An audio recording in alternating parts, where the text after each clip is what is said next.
Está pensada esta actividad como una ronda de conversación, así que, bueno, más allá del escenario, que espero que no esté generando ninguna simbología innecesaria, la idea es que podamos, a partir de la conversación que propone el libro, conversar entre nosotros y nosotras también.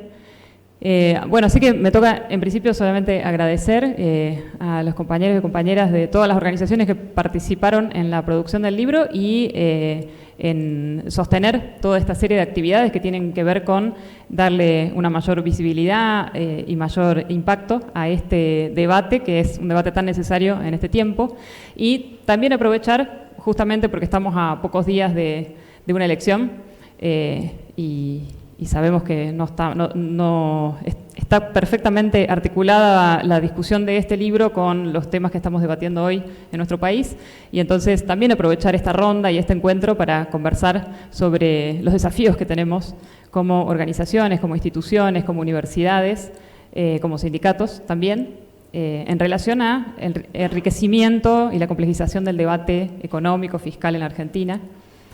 Así que bueno, agradecerles, y acá la compañera va a hacer la coordinación y vamos a compartir algunas palabras, con algunas reflexiones e información con el resto de los colegas. Muchas gracias. Muchas gracias, Leticia. Buenas tardes a todos, todas. Hoy nos convoca una discusión que, obviamente, la coyuntura que tenemos es un elefante en la sala, no lo podemos ignorar. Ha atravesado toda la campaña electoral en la discusión sobre el tamaño del Estado, la presión fiscal, cómo se están distribuyendo los gastos, tenemos un Estado eficiente, ineficiente, genera desigualdad. Ese tipo de cuestiones es algo que este material, el libro, intenta desmitificar. Hoy vamos a conversar primero con Julieta Iscurdia, de ASIG, quien va a estar abordando estos mitos en torno a lo fiscal, el tamaño del Estado en particular. Luego va a intervenir María Julia Eliosoff, de la Friedrich Ebert Stiftung, sobre la inequidad que tiene el sistema tributario nacional. Vamos a pasar a Ignacio Juncos, de OTES, que se va a enfocar principalmente en la recaudación y el presupuesto y la situación fiscal y financiera de la provincia de Córdoba, con un análisis actualizado del presupuesto al día de hoy. Y finalmente, quien ya se presentó, Leticia, sobre las implicancias en la vida de los trabajadores de la política fiscal y sobre el rol de los sindicatos en la discusión fiscal. Así que bueno, te cedo primero la palabra a Julieta.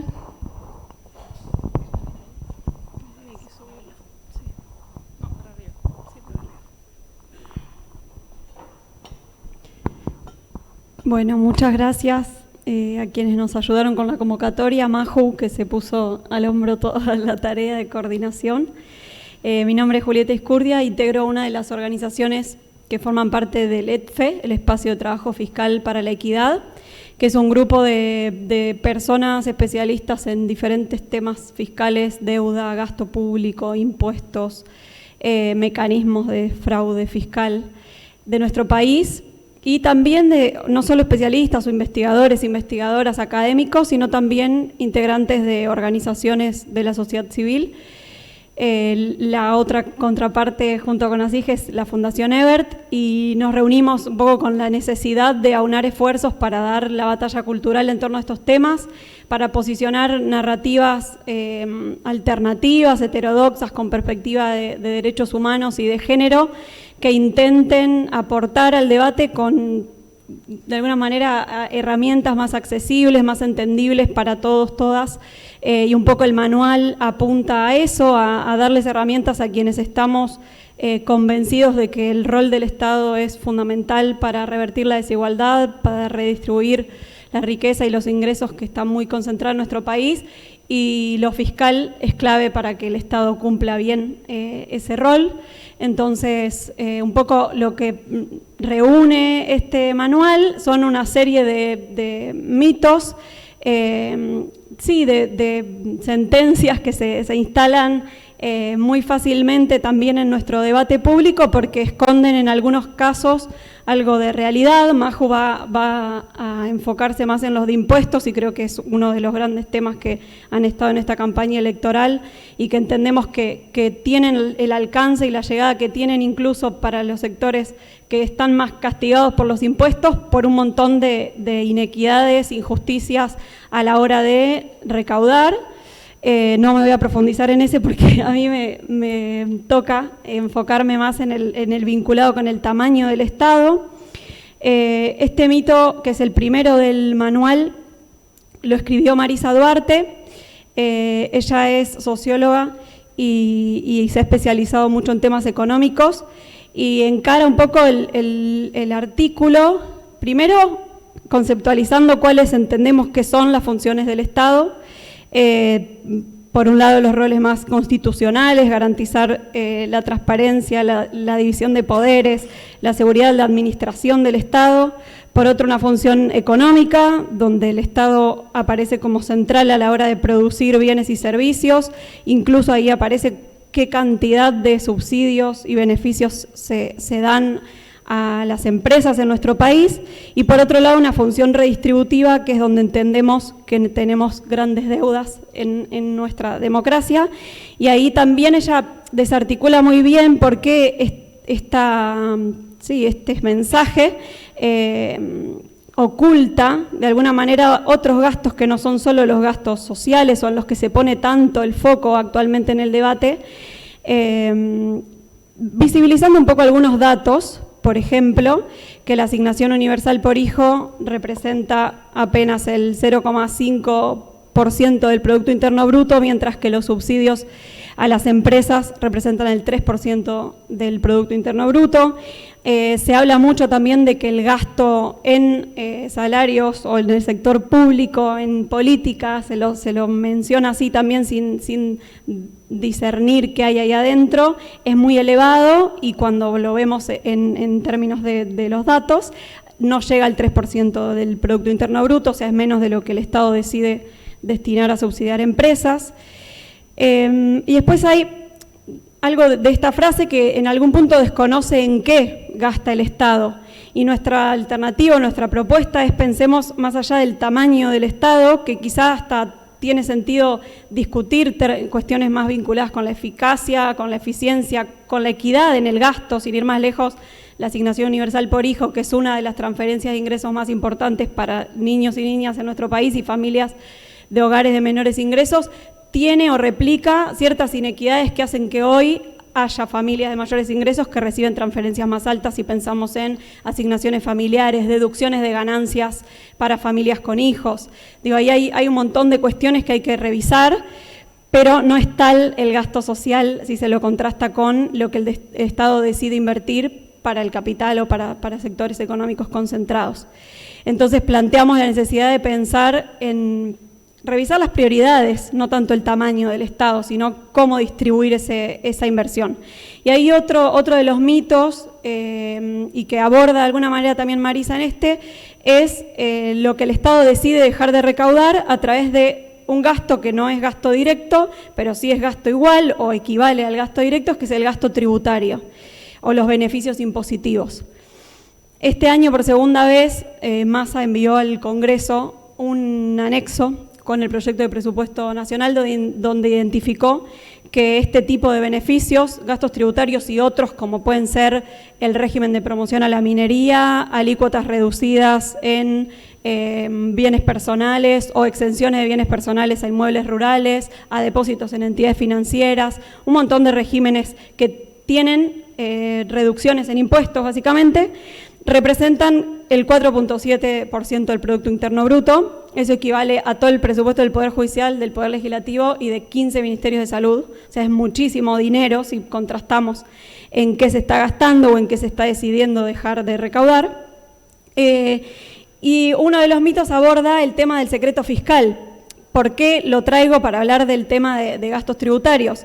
Porque en nuestro país hace años se sostiene una especie de doble vara con respecto a qué gastos tenemos que monitorear, seguir, controlar y entender muy bien quiénes son sus beneficiarios, cuánto se ejecuta, hasta cada día podemos saber cuánto se ejecuta, por ejemplo, del potenciar trabajo, de la asignación universal por hijo, podemos saber quiénes son sus beneficiarios y cuando queremos acceder a la misma información, pero beneficiarios de beneficios impositivos,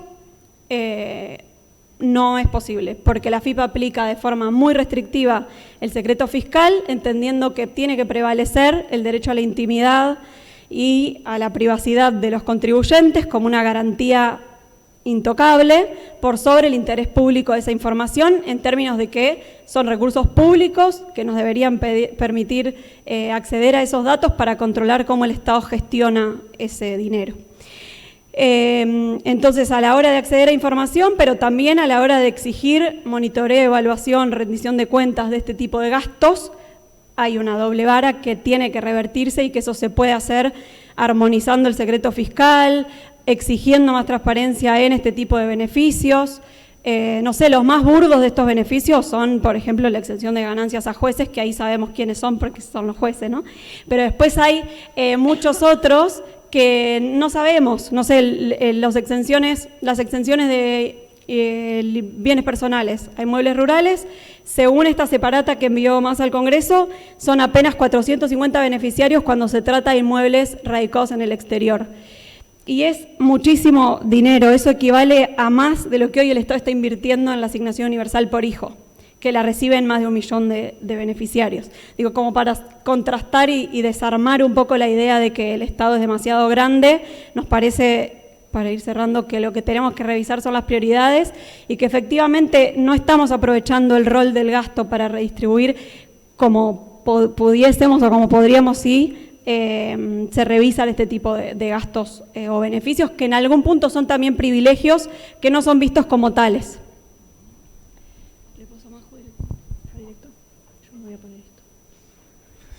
Bueno, buenas tardes a todos quienes se acercaron.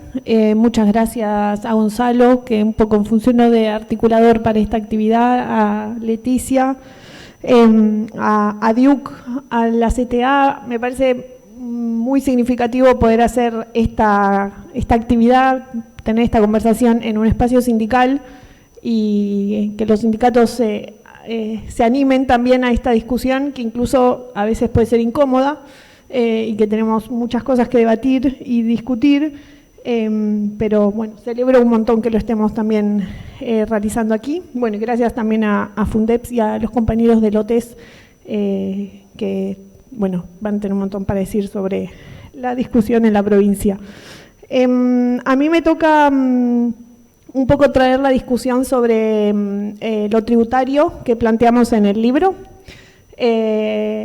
El libro que no dijimos el título todavía, este libro que se llama Mitos, Impuestos, una guía para disputar ideas sobre lo fiscal, tiene como 4 ejes, podríamos decir, de abordaje, donde uno tiene que ver con las discusiones sobre el gasto público y el financiamiento del gasto público y el tamaño del gasto, una sobre el endeudamiento, que, bueno, y más que nada en este momento en Argentina es el otro elefante en la sala, además de las elecciones.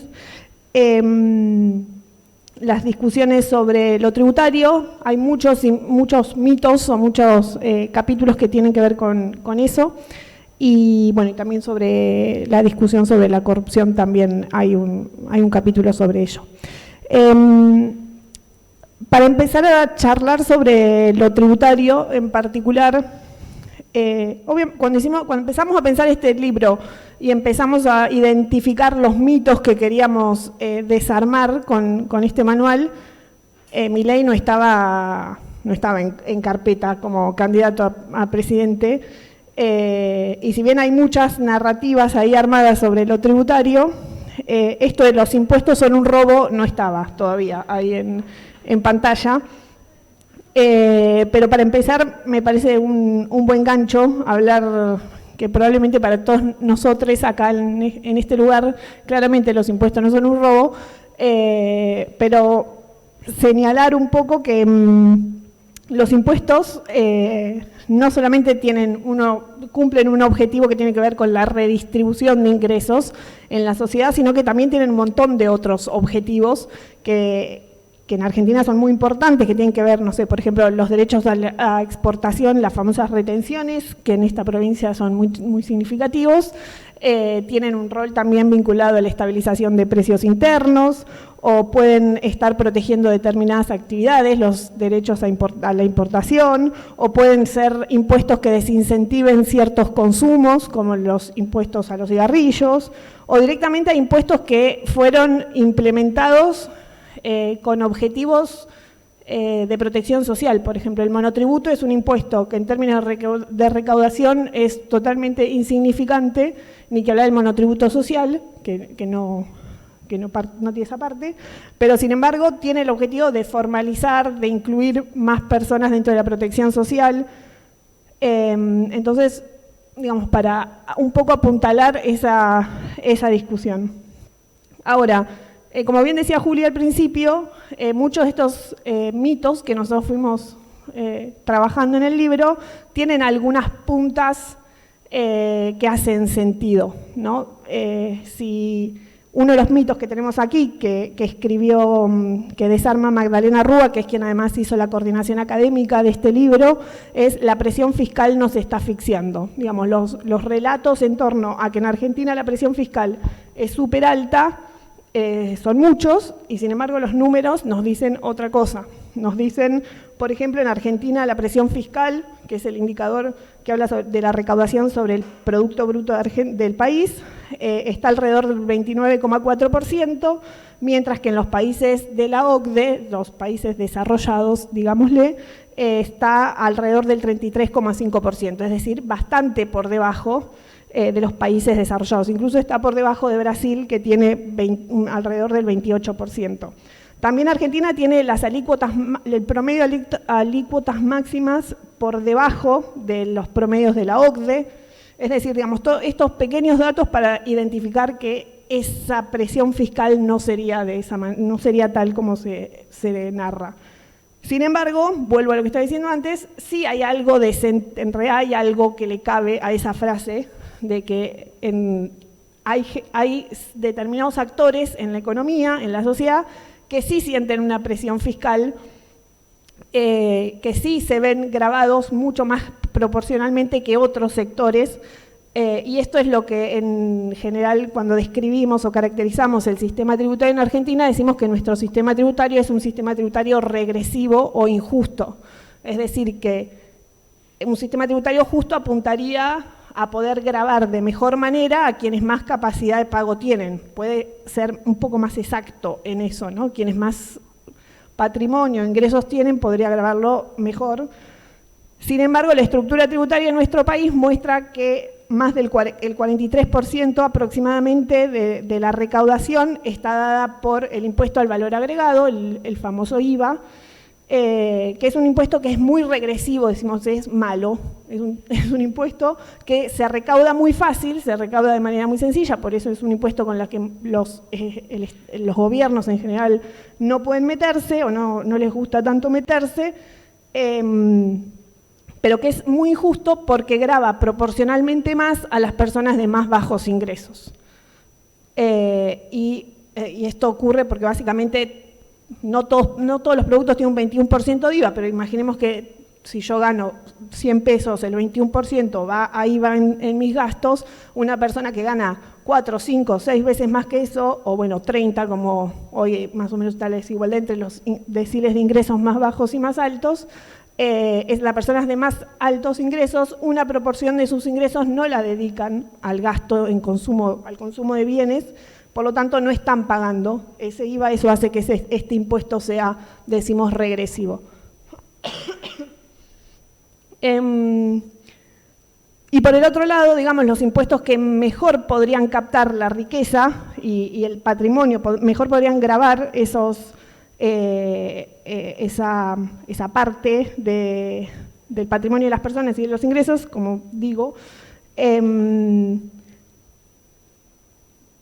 las personas que tendrían que pagar esos impuestos tienen mayores mecanismos o estrategias para poder no pagarlos, ¿sí? Esto puede ser o por los mecanismos en realidad que mencionaba Juli, que tienen que ver con los gastos tributarios, es decir, tienen más exenciones o tienen, no sé, beneficios o devoluciones, en ganancias pasa muchísimo esto, pero también tienen muchísimas estrategias contables y contables principalmente que le permiten eludir impuestos, es decir, desarrollar algunas estrategias técnicas que no necesariamente quiere decir no pagar impuestos, sino que dentro del marco de la ley que les permiten no estar pagando esos impuestos. Entonces, no solamente que tienen más posibilidades de eludirlos, sino que esa recaudación es una proporción muy baja, o no muy baja, pero más baja que el impuesto al valor agregado.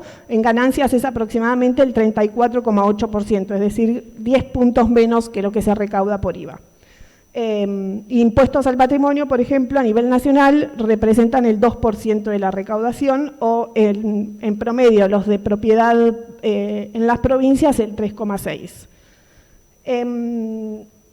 Otro de los mitos, justamente vinculado a esto, a los impuestos a las empresas o al patrimonio, es el de Adrián Falco, que habla que lo que él trata de desarmar es el mito que dice que las empresas son las que más aportan en la recaudación.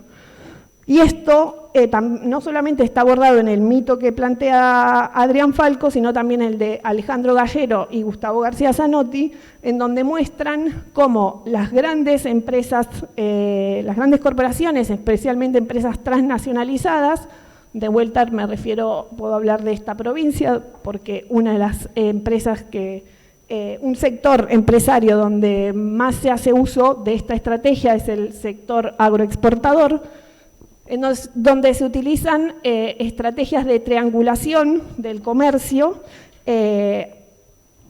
utilizando empresas offshore o empresas cáscaras en países de baja o nula tributación, en donde se pueden desarrollar estrategias de comercialización ficticia o incluso financieras ficticias, en donde las empresas pueden maximizar ganancias en los países de baja o nula tributación y minimizarlas en los países donde efectivamente se realiza la actividad comercial, la actividad productiva, y de esta forma pagan menos impuestos en el país donde supuestamente sucede la actividad comercial y menos impuestos en el país donde realmente se sucede. Esto es un problema muy concreto que tenemos en Argentina actualmente con Uruguay, que es un país de baja tributación, no de nula, pero bueno.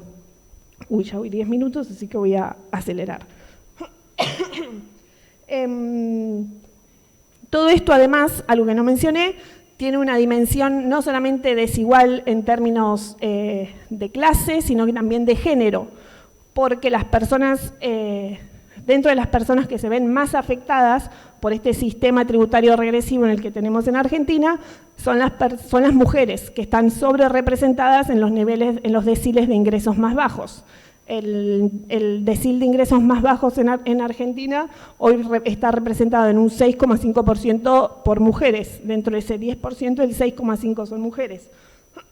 Y como contracara de eso, la riqueza está masculinizada, es decir, ese número es justamente al revés. El 3,5% de las personas en el decil de ingresos más alto son varones.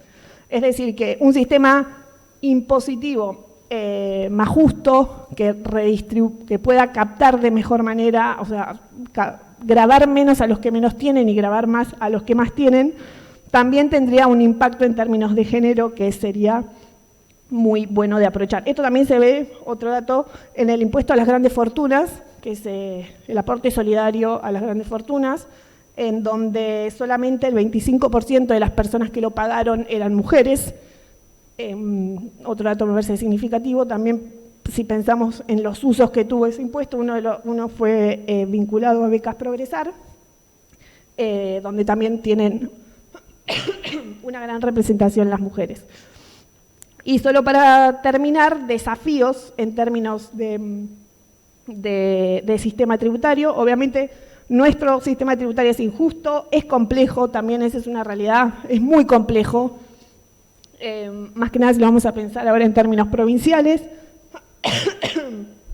tiene que ser actualizado, tiene que ser más transparente por las cuestiones que contaba Julieta. Entonces tenemos que grabar mejor, de manera más simple, captar más la riqueza, o sea, hay que grabar más a los más ricos.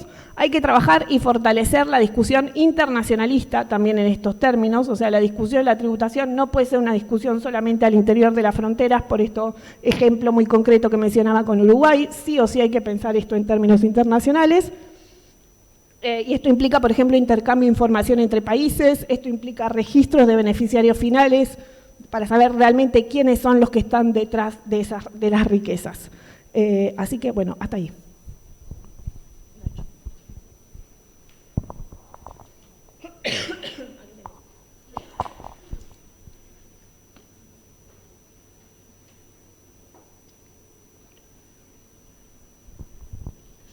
¿Se ve mi cabeza? ¿Me puedo más?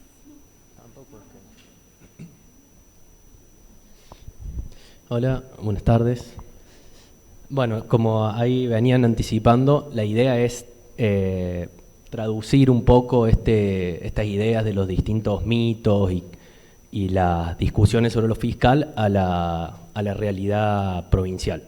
Vamos a ir tratando de hacer algunos paralelismos con algunas de las cosas que va mencionando el manual y con eso ver qué podemos decir de Córdoba y entender un poquito más también. Dale, gracias. ¿Qué pasa en Córdoba y todo esto, bueno, ahora con las elecciones y por qué Schiaretti sigue escondido en una cueva, etcétera? ¿Va a decir algo, no va a decir nada? Bueno, creo que mirando un poquito los números de Córdoba podemos entender por qué pasa eso. Entonces, bueno, primero presentar, bueno, todo lo que, los números, las ideas, los análisis que voy a ir presentando son parte de producciones que hemos hecho desde el Observatorio de Trabajo, Economía y Sociedad, que muy corto, somos en un espacio somos todos en este momento economistas, brindamos servicios de asesoría, consultoría económica, y la idea es hacer este foco en el análisis de la realidad cordobesa, siempre anclado a lo nacional, pero algo que creemos que falta, digamos, cuando uno mira quienes tratan de analizar la realidad provincial, son las mismas consultoras de siempre que no nos están diciendo mucho. Entonces, eso no significa que haga responsable de todo lo que diga al resto del espacio, pero sí los datos y etcétera, todo lo que vayamos viendo. Entonces, un poco la idea es, bueno, cuando revisaba el material de mitos, una de las preguntas que estructuraba era, bueno, ¿cómo administra el Estado los ingresos y los gastos? Digamos, distintas formas de ver eso. Entonces la idea era, bueno, tratar de replicar un poco en lo que se pueda a cómo administra el Estado provincial sus ingresos y sus gastos. Y la idea es ver algunos datos de recaudación, de dónde vienen los ingresos de la provincia, cómo recauda, en qué gasta, y algunos datos de la deuda. Entonces, bueno, acá como lo mencionaba Maju, uno de los mitos, la idea era, bueno, la presión fiscal en Argentina nos está asfixiando, y bueno, esta idea de una de las citas que salía de acá, una de las cosas que decía, esta idea de, bueno, no solo medir, digamos, cuánto es la presión fiscal, sino, bueno, desde dónde se recauda. Y esta idea, bueno, uno de los datos de, por ejemplo, que en 2021 aproximadamente la mitad de los ingresos a nivel nacional venían de bienes y servicios. Entonces un poco era, bueno, ¿qué pasa en Córdoba? ¿Cómo se recauda en Córdoba? Algunos datos es más como para tener un soporte, digamos, nos vamos a ir deteniendo en cada cosa, pero básicamente los ingresos de la provincia vienen de dos partes.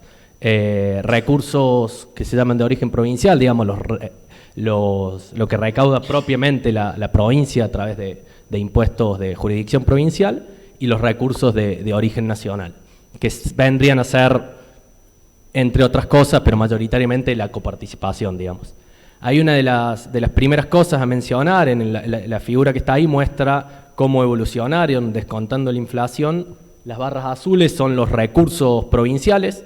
Si miramos, si comparamos la primera barra azul de 2015 con la última, vemos que la barra de 2022 es más o menos el 10-11% menos que la de 2015, es decir, la provincia recauda menos por los impuestos propios en 2022 respecto a 2015, mientras que los recursos que vienen de Nación tienen ahí más una variabilidad en el periodo, tiene un crecimiento fuerte entre 2015 y 2017, ahí está toda la discusión con la Corte Suprema de Justicia, el reclamo de los descuentos, etcétera. Y después, cuando comienza la crisis económica durante el macrismo, caen fuertes, sobre todo en 2017-2019, los recursos que recibe Córdoba, más allá de que ya estaba resuelta la discusión con la Corte Suprema. Al entrar en crisis económica el país, cae la recaudación nacional, cae lo que recibe Córdoba. Entonces un poco acá y después, bueno, se recupera a partir de 2020.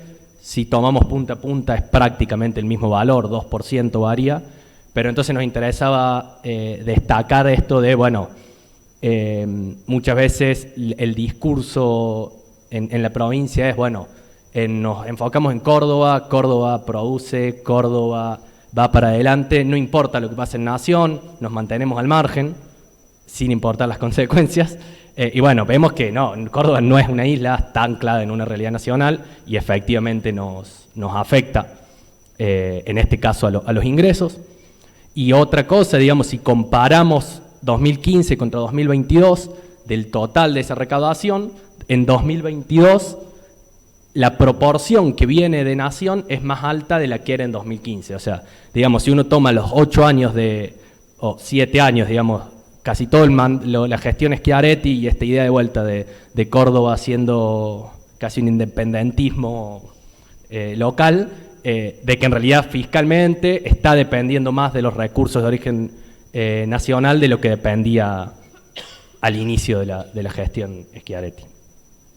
Después, entrando específicamente a, bueno, cómo recauda Córdoba, estas barras azules que veíamos recién, de vuelta, acá esta es una característica general de los sistemas tributarios provinciales, digamos, no es que Córdoba sea particularmente así, pero sí lo que podemos destacar es, si miran la barra azul celeste que está separada de todo el resto, es la recaudación por ingresos brutos, es decir, la gran mayoría de recaudación provincial son ingresos brutos, más o menos estaría alrededor del 75%, mientras que impuestos a la propiedad, como pueden ser el impuesto al automotor o el impuesto inmobiliario, son las líneas que van a ver como rojas o amarillas, son valores mucho menores y sobre todo particularmente el impuesto inmobiliario, si miran sobre todo 2022, viene cayendo, digamos. O sea, tenemos ahí una situación donde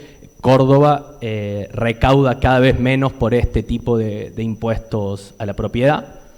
Entonces, de vuelta, la lectura acá es de dónde vienen esos recursos, esta idea de impuestos progresivos, impuestos regresivos.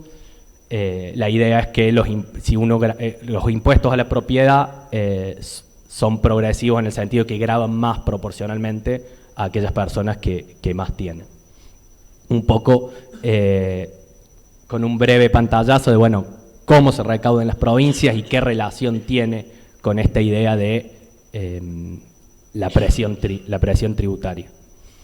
Después, otra de las cosas con las que nos parecía interesante meternos era, bueno, esta idea de este era otro de los mitos, para que el país crezca hay que achicar el Estado, y uno de los planteos del mito era, bueno, no es el tamaño, sino a quién van esos recursos, lo que decía recién Maju también.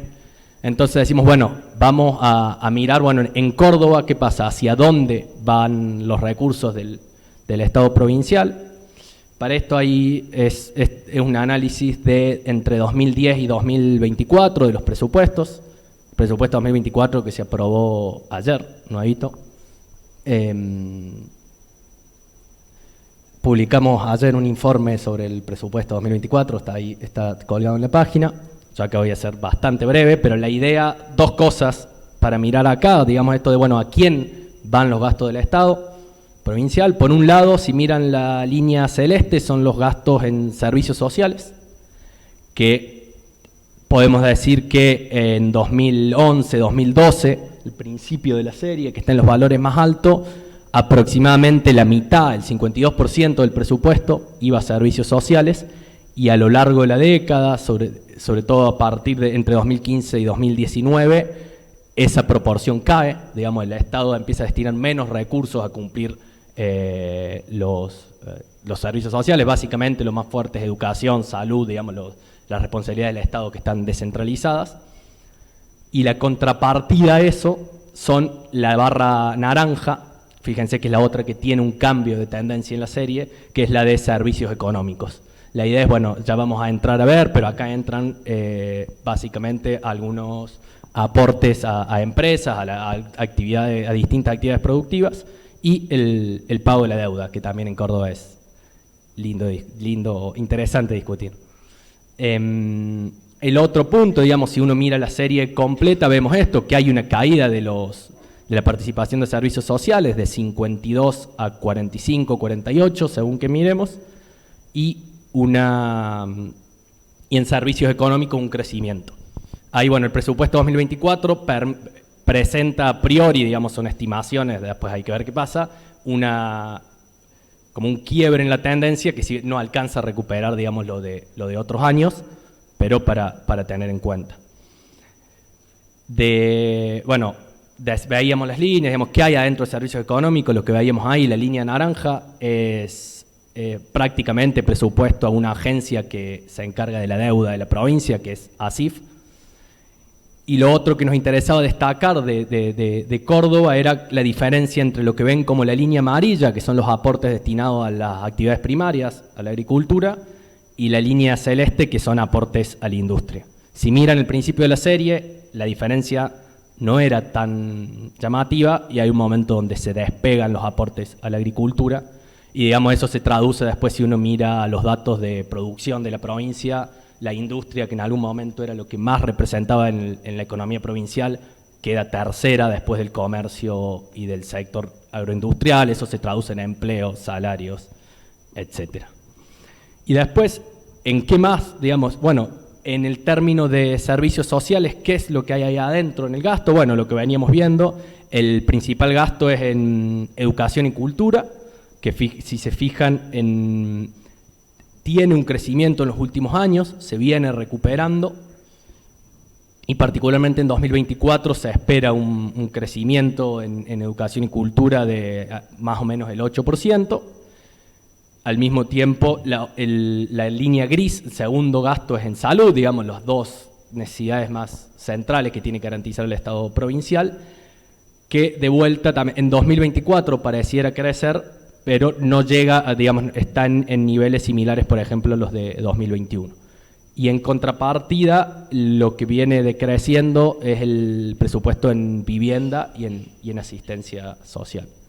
Pero entonces, de vuelta, la idea es discutir, bueno, en qué se gasta y sobre todo cómo van variando estos gastos entre los distintos componentes. Después, bueno, distintas otras áreas interesantes es el cuidado del medio ambiente, el presupuesto para saneamiento ambiental, que es bastante gráfico, los niveles de 2024 están muy por debajo de lo que eran 2010, 2011.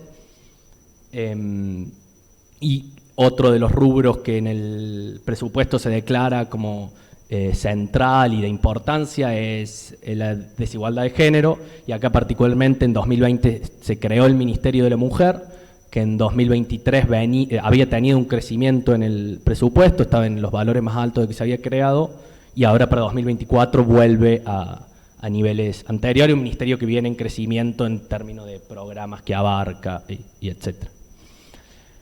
Y para cerrar, digamos, el tercer mito, que la idea era, bueno, ya vimos cómo recauda, en qué gasta.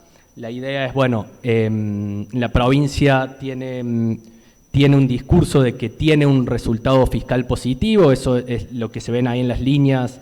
Si miran en la línea azul es el resultado financiero, digamos, incluyendo pago de la deuda, etcétera. Efectivamente, Córdoba viene con un resultado fiscal positivo, incluso entre 2018 y 2021, 2022, crece ese resultado fiscal.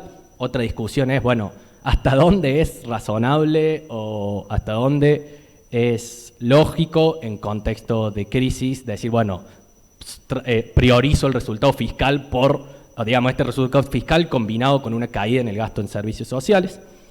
Así todo, digamos, a pesar de este resultado fiscal positivo, digamos, Córdoba viene endeudándose, no solo que se viene endeudando, sino que se viene endeudando de una manera bastante brutal. Si ustedes miran las líneas más bajas ahí, que son 2014 y 2015, entre 2015 y 2019, el stock de deuda pública de la provincia crece 150%. Digamos, se replicó lo que pasó a nivel nacional, se replicó en Córdoba de la velocidad y la magnitud del endeudamiento. Y no solo eso, sino que si ustedes miran ahí las partecitas rojas, son el porcentaje de la deuda que está en dólares, básicamente. Entonces, entre 2015 y 2019 crece la deuda en dólares. De vuelta, Córdoba replicó casi de manera idéntica el comportamiento, digamos, del macrismo a nivel nacional en términos de endeudamiento. Otra pista quizás de los posicionamientos acá del gobierno provincial y el silencio. Y ahí la duda es el mito que podíamos contrastar, esta idea de, bueno, hay que pagar la deuda, cueste lo que cueste. La idea es, una de las cosas que decimos, bueno, generalmente cuando termina un ciclo de endeudamiento, sea a fines de la dictadura, sea en la crisis 2001, sea 2018, 2019, generalmente es por una crisis, porque ese endeudamiento llega a su límite, no se puede pagar más. Entonces, generalmente, esta idea de pagar cueste lo que cueste, cuando termina la etapa de endeudamiento, generalmente es porque no se puede pagarlo.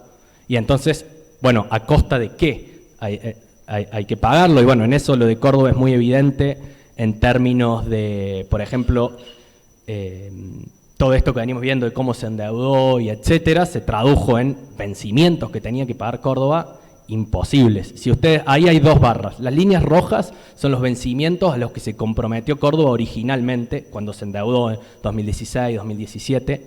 La primera línea, que son 1.000 millones de dólares, es 2021. Es decir que ya la deuda ya era insostenible a los 4 o 5 años de haberla tomado. Digamos, una deuda, además de la magnitud, una deuda de corto plazo. Evidentemente, una muestra de que era imposible pagarla es que en 2020 se renegoció en conjunto con la deuda nacional y de otras provincias la deuda de Córdoba, y ahí pasamos a las barras azules, que si miran no es tanto alivio, digamos, fue un año más, digamos, 2022 ya hubo vencimientos de deuda, de vuelta en 2023, y la tercera barra azul, que ya es 2024, si sumamos 2024 hasta 2027, los 4 años, son, digamos, la nueva gestión de Yarlora, son más de 2.000 millones de dólares que debería pagar. De vuelta, en el presupuesto 2024 de este año ya hay una mención a un proceso de renegociación de deuda. Todavía no sabemos cómo va a ser ese proceso de renegociación de deuda, digamos, para renegociar estos títulos, qué se va a ofrecer, otros títulos a más tasa, a menos tasa, a qué plazo, en qué montos. Y bueno, digamos, en el transcurso del año nos parece interesante seguir esto de cómo va a Córdoba a renegociar su deuda. Y con eso entonces la idea es cerrar planteando esta idea de, bueno, prestarle atención a lo provincial. Digamos, la dinámica provincial no va a escapar de la dinámica nacional. Muchas de las variables macroeconómicas, sea el tipo de cambio, la inflación, incluso los salarios se mueven a la dinámica nacional, y las variables económicas de la provincia van a seguir, no van a poder despegarse completamente de esas variables. Entonces, entender a Córdoba situada en el contexto nacional y en ese contexto poder analizar qué especificidades tenemos, digamos. Cómo es el modelo productivo que se sostiene desde el gobierno provincial. ¿Por qué en Córdoba en su momento la industria tenía el mayor peso en el producto regional y ya no lo tiene? ¿Qué implica esto en términos de empleo? ¿Por qué durante muchas de las mediciones de la EPH Córdoba tenía niveles de desempleo y pobreza más altos que el resto? Creemos que son análisis que, partiendo del vínculo entre lo nacional y lo provincial, podemos encontrar elementos diferenciadores y que hacen falta. Así que bueno, agradecemos acá también la disposición a traer a discutir el manual y poder darle la impronta de la realidad local.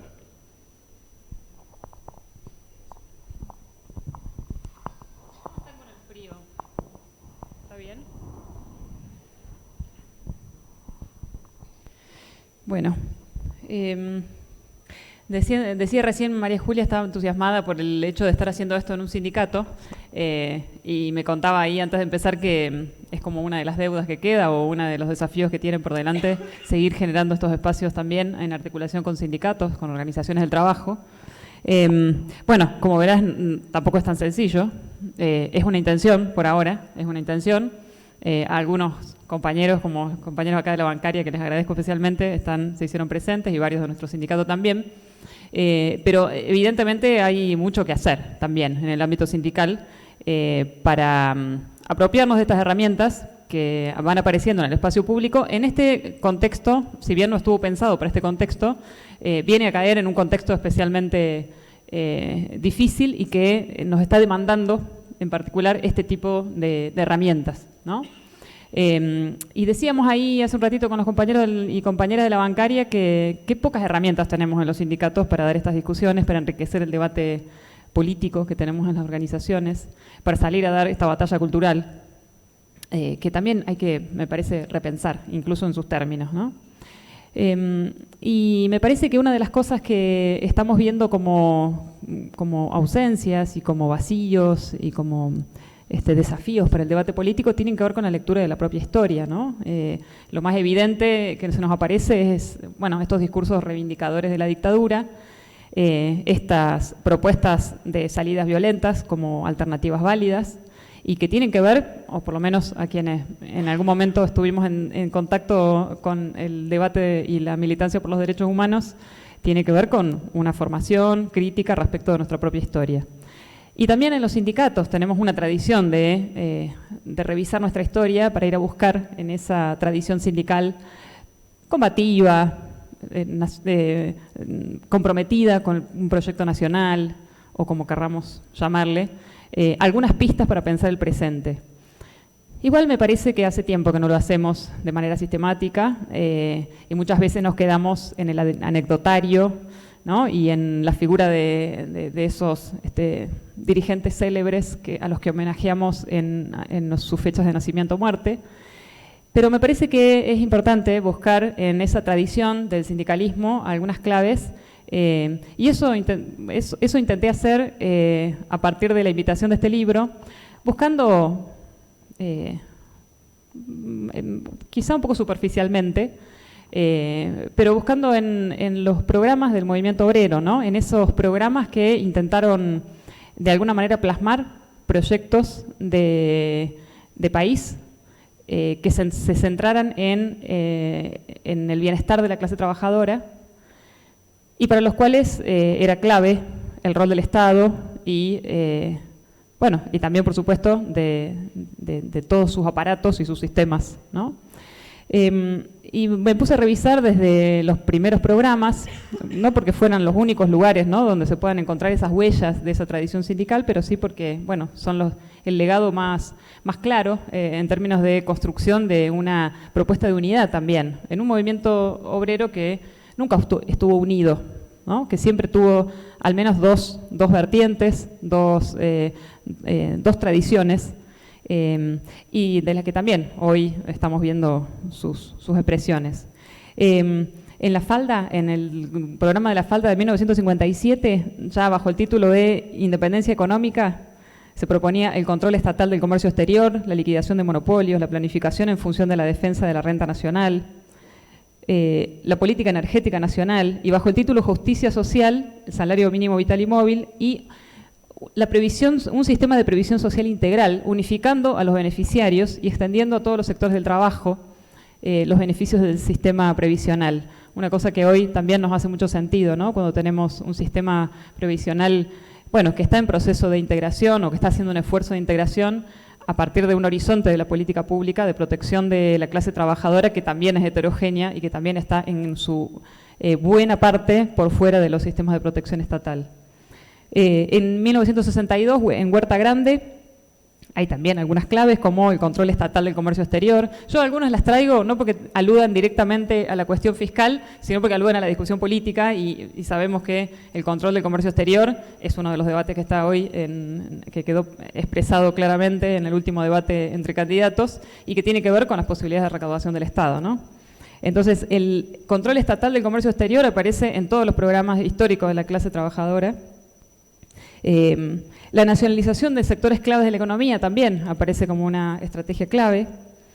Y recién escuchaba a María Julia que hablaba de esto, que aparece también en el programa de Huerta Grande, que es abolir el secreto comercial y fiscal y fiscalizar las sociedades comerciales. Ya había una conciencia de parte de la clase trabajadora organizada de que los empresarios estaban guardando información, que el Estado tenía que intervenir en esa información, que no era un bien supremo la libertad de los empresarios, sino que los movimientos económicos y financieros de las empresas tenían que poder ser fiscalizados por el Estado. Luego está el programa del 1 de mayo, que propone avanzar en la participación y el control obrero de los trabajadores y trabajadoras en todos los sistemas de fiscalización del Estado, además de control de la producción y la distribución. Y ya en democracia, en 1986, los 26 puntos de Ubaldini, los 26 puntos para la Unión Nacional, que proponen la revisión de la deuda externa, ¿no? Como, bueno, hoy también un debate sumamente actual, al final de un ciclo de endeudamiento como el de la dictadura, como el del ciclo macrista, el movimiento obrero poniendo sobre la mesa como uno de los primeros puntos la necesidad de revisar la deuda externa. Y ya más explícitamente una propuesta de reordenamiento del sistema financiero colocando al Banco Central como orientador del crédito y una ley de entidades financieras para modificar esa ley financiera de entidades financieras de la dictadura. Y también explícitamente una reformulación tributaria. Y se propone en los 21 puntos una reforma impositiva centrada en la producción y que desaliente la especulación financiera. Y también propone una reforma del sistema previsional, ¿no? En el mismo sentido de integralidad, de extensividad, ¿no? De universalidad del sistema de protección y además con control de los trabajadores activos y pasivos en las cajas previsionales. Tenemos un programa más que intentó colocarse el año pasado, en 2022, para el 17 de octubre. Intentó colocarse en esa tradición, también volviendo a poner sobre la mesa una serie de puntos que acordaron las dos CTA y la CGT a nivel nacional, o una fracción de la CGT, y que coloca como uno de los puntos principales el rediseño del sistema financiero, derogando la ley de entidades financieras, fortalecer la banca pública, un sistema financiero como servicio público orientado al desarrollo productivo, científico y tecnológico, impulsar una reforma tributaria progresiva, integral, incrementando los gravámenes sobre los sectores de mayores ingresos, eliminando impuestos a los alimentos y dice, no naturalizando el impuesto al trabajo, que es un debate que, bueno, quedó relativamente saldado en términos prácticos, aunque yo creo que sigue ameritando una discusión más política, más integral en el marco de una reforma impositiva. El impuesto al trabajo le hace impuesto a las ganancias. Y ajustar el control estatal para terminar con la evasión y la ilusión de los grandes grupos empresarios, que es otra de las dificultades que ya sabemos que tiene el Estado, ¿no? Que es para el control de casi todas las políticas que implementa. Y en ese programa también, de nuevo, la clase trabajadora organizada, las organizaciones sindicales poniéndose al servicio de esas propuestas, de esas políticas de control y proponiéndose como agentes también de control. Me interesa revisar que cada vez que aparecen estos temas podamos revisar esos programas porque es un poco reconocernos en esa tradición, saber hasta dónde las cosas que estamos discutiendo tienen algo de novedosas, qué partes son novedosas, y también reconocer o poder conocer cómo se llegó a ese tipo de acuerdos.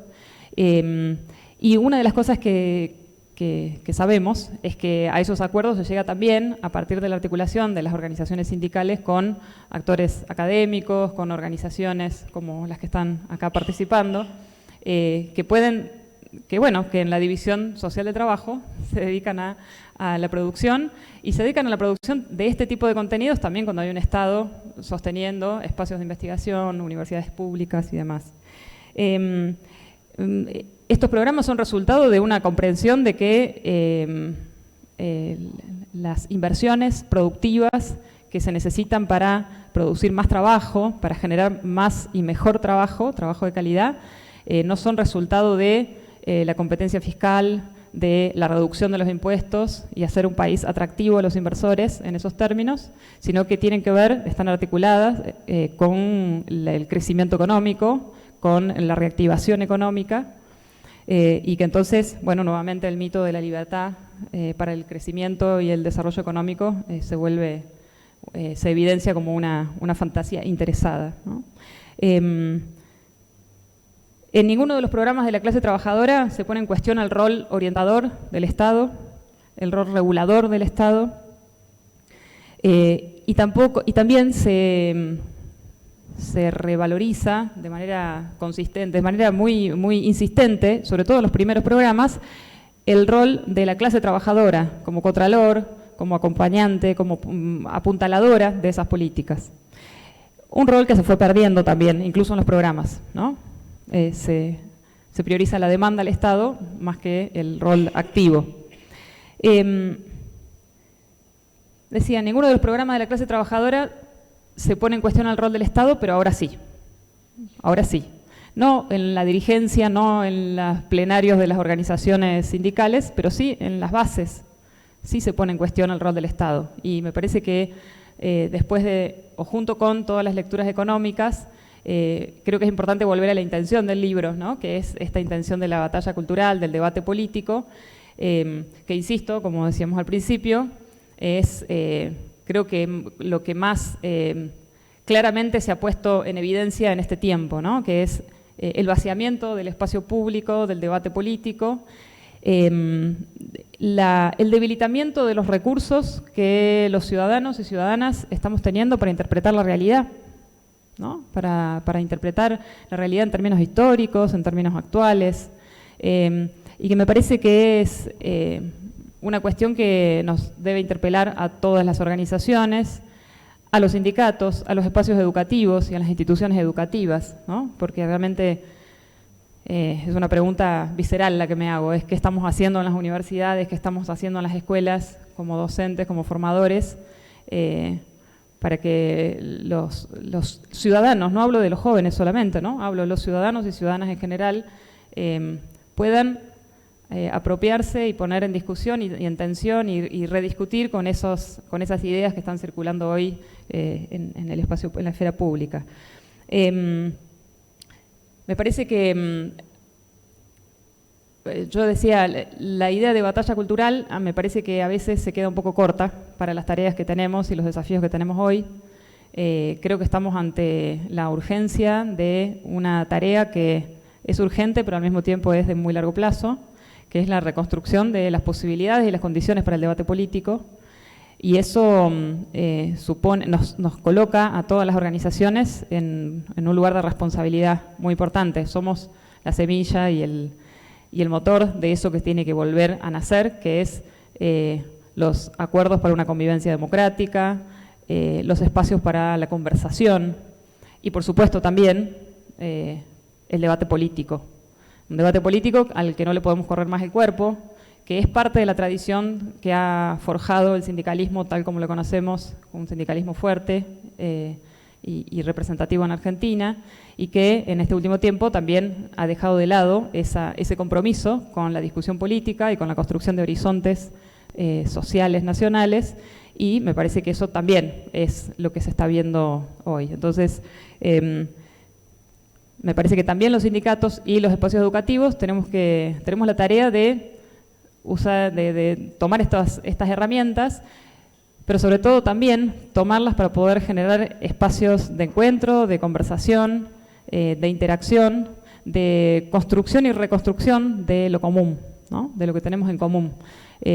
Nuestras ideas sobre un Estado fuerte y sobre la integración y la democracia a veces, bueno, son lugares comunes para solo algunos de nosotros, ¿no? Y para el resto no hace sentido. Bueno, hay que volver a reconstruir esa idea de lo común, y esa es una idea que no se construye teóricamente, sino en la vivencia de espacios comunes de interacción en donde estemos juntos construyendo algo en común. Bueno, y ahí los sindicatos tenemos, me parece, mucha tarea. Así que celebro el libro y sobre todo invito a que tomemos seriamente a partir del lunes la tarea que nos convoca, que es la de reconstrucción de lo común para poder imaginar un futuro juntos y juntas. Bueno, muchas gracias a los expositores. Muchos hallazgos y cuestiones interesantes han salido de las distintas intervenciones. Ahora la idea es poder abrir el espacio a quienes están presentes en el público, que puedan hacer comentarios o preguntas para cualquiera de los panelistas. Así que no sé si hay alguien que... Sí, por eso, comentarios, preguntas, lo que tengan para aportar, creo que este es como el espacio. Así que, bueno, lo pueden hacer a mano alzada, no sé si nos vamos a pasar el micrófono, si es necesario por el streaming. Bueno, nos arreglamos, se van a tener que acercar un poquitito acá para que les puedan escuchar quienes están por streaming.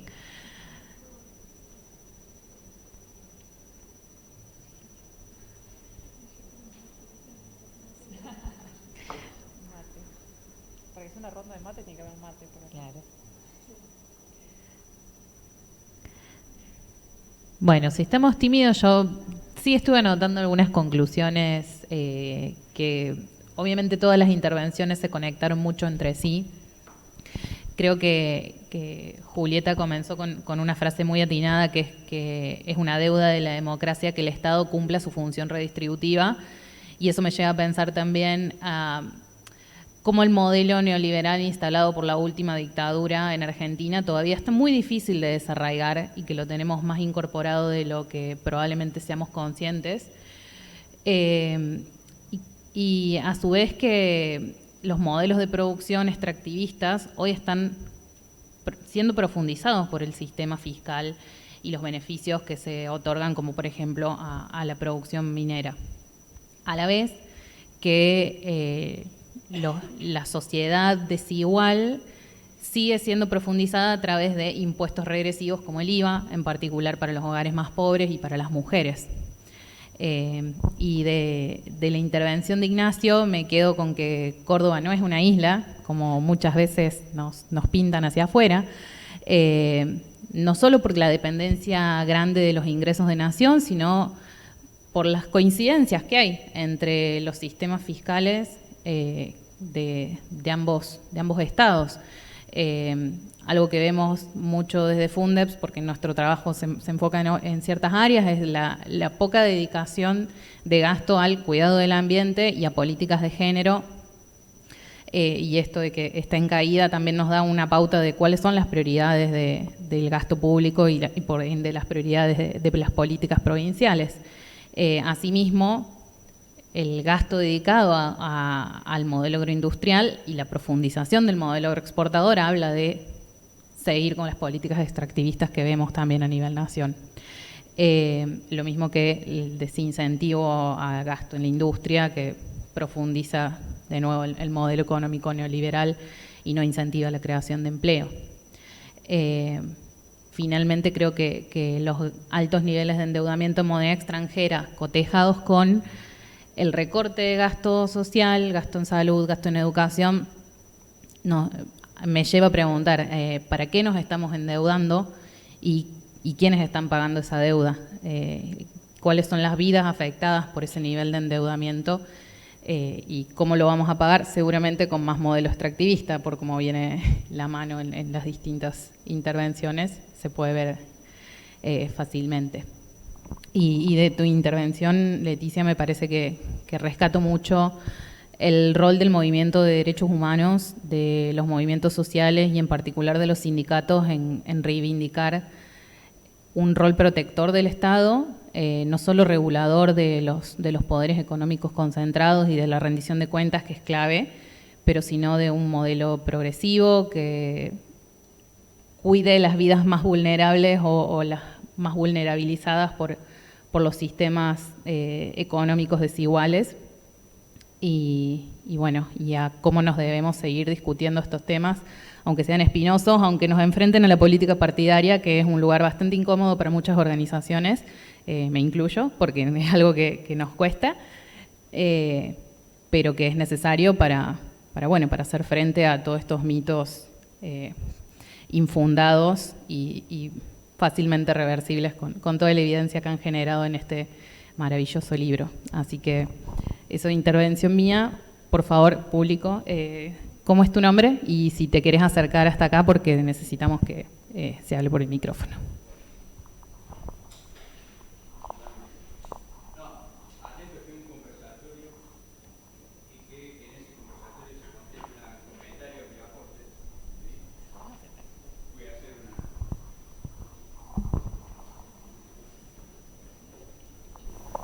Pero no tiene que estar acá al frente para que no rebote. Estoy acostumbrado. Espere que me organice. Atento que se invitaba a un conversatorio y a aportes. Mi intención es, Julieta hablaba de narrativas alternativas, plantear una narrativa alternativa a las narrativas alternativas. ¿Sí? En primero, es muy posible que el libro fue publicado después de que la AFIP, a través de la Dirección de Coordinación de Investigaciones Tributarias, Aduaneras y de Seguridad Social, sacara un estudio sobre impuestos regresivos, impuestos progresivos, 1932-2020. ¿Sí? Lo que ustedes ven en amarillito es impuestos regresivos, en azul, impuestos regresivos.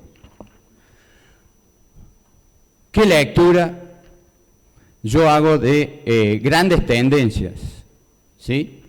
Digo, y no se usó la palabra capitalismo, llama la atención, del 16-25 que empezó el conversatorio, nunca se habló de capitalismo. Yo voy a interpretar la teoría de las finanzas públicas, la teoría de la hacienda pública, la teoría de la economía del sector público, desde un punto de vista narrativa alternativa de las narrativas alternativas. Y digo, el capitalismo parasitario, ¿sí?, parasita al Estado parasitario. El Estado parasitario parasita al gobierno burgués parasitario. El gobierno burgués parasitario parasita a los pobres, explotados y oprimidos. ¿Sí? Gráfico respecto a la tributación. Porque cuando se habla de presión tributaria alta, ¿qué se debe decir? La presión tributaria es alta para los pobres, explotados y oprimidos. Es baja para la clase capitalista que no paga impuestos. 1932-2020. ¿Sí? Después, si quieren, se lo digo a la mesa. ¿Sí?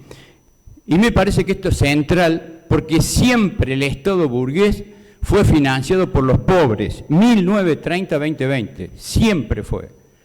Y cuando se incrementa en el azulcito la presión tributaria de los ricos, es en un momento donde la presión tributaria de los pobres era la más alta de la historia. Por lo tanto, el índice de productividad neta tiene 3 o 4 periodos altísimos en la historia. El primero es 1930-1942. Es decir, la intervención del Estado en la economía nace parasitario respecto a los pobres, explotados y oprimidos. ¿Sí? Lo que se conoce como Estado keynesiano.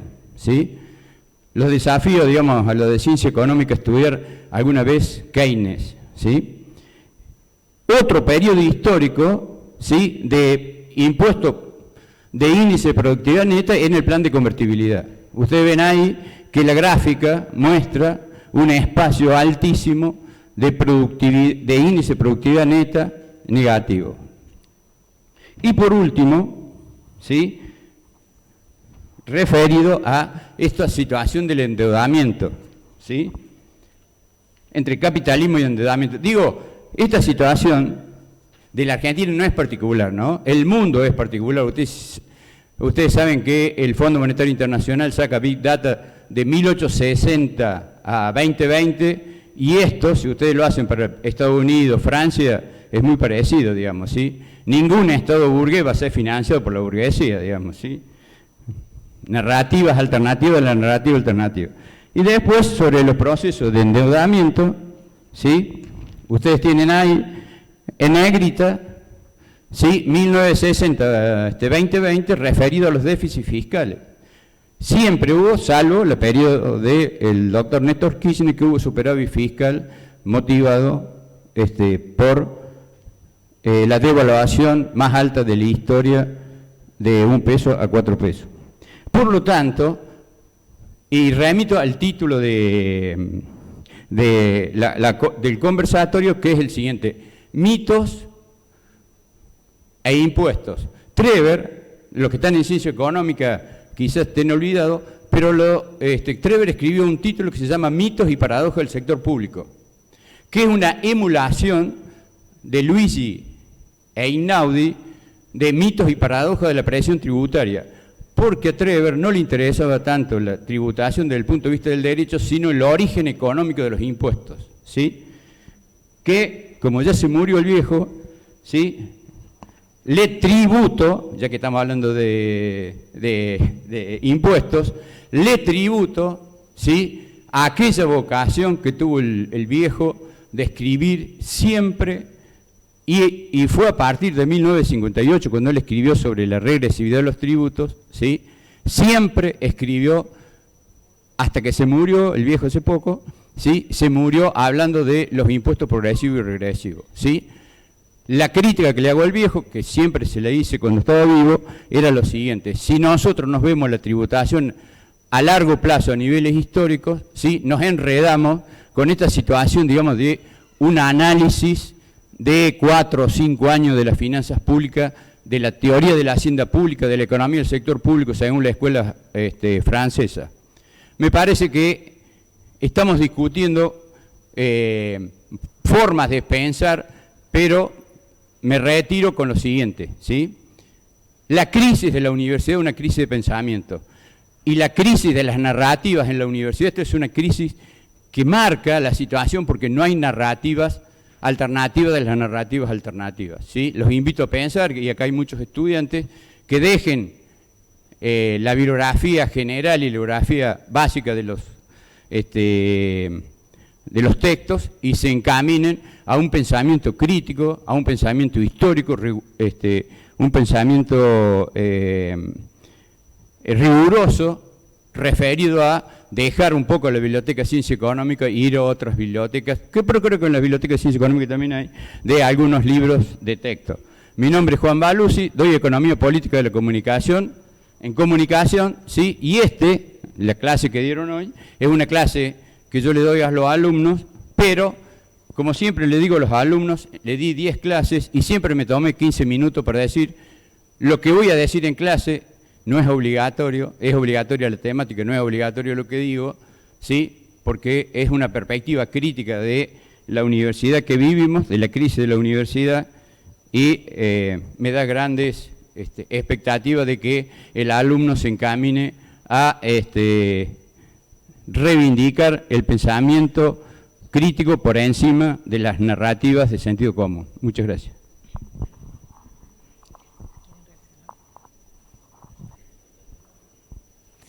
¿Alguno tiene otra pregunta, comentario, o si el panel quiere reaccionar de alguna manera?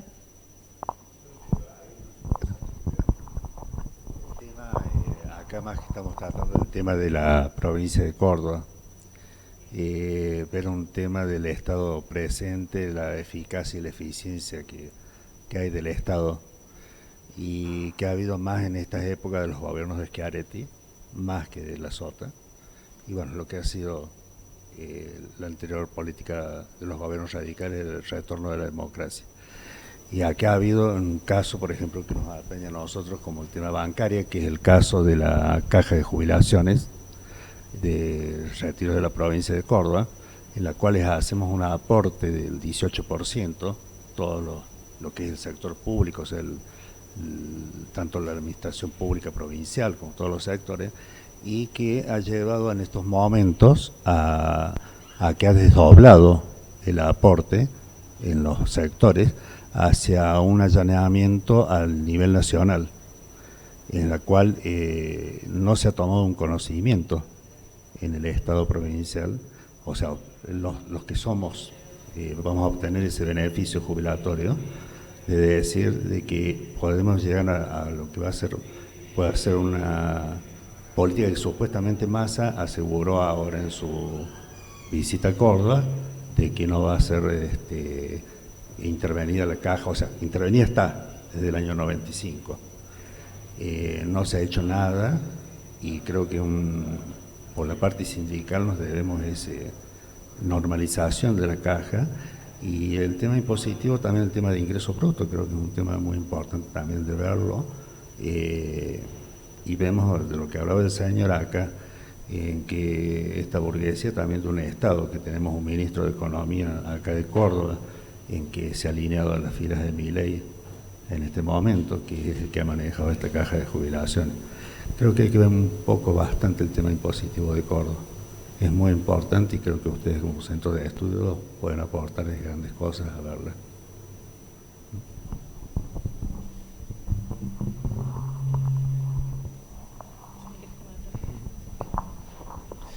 Sí, el tema de la caja lo vimos hace este año, no me acuerdo exactamente el mes.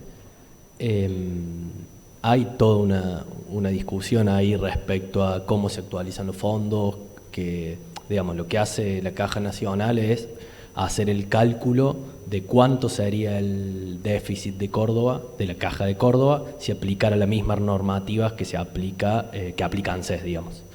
Y sobre ese cálculo es el monto de transferencias que en teoría se hace, y la diferencia la cubre Córdoba, digamos, esa es la teoría.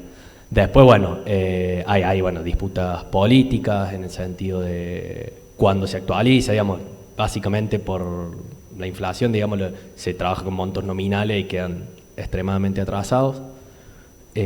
Ahora, bueno, eso está el supuesto, en la ley de 2023 se había incluido, en la ley de presupuesto 2023, de actualizar los aportes, en la de 2024 ya no aparecía en el presupuesto nacional, y si ahora, bueno, está el compromiso de que supuestamente el gobierno nacional, en caso de que asuma Massa el año que viene, va a enviar los aportes, y al mismo tiempo, digamos, no hay una posibilidad de ser taxativo, sí o no, pero digamos, con esta excusa, desde el gobierno provincial se han venido con la excusa de que no se envían los fondos suficientes, se han venido aplicando reformas en la caja provincial.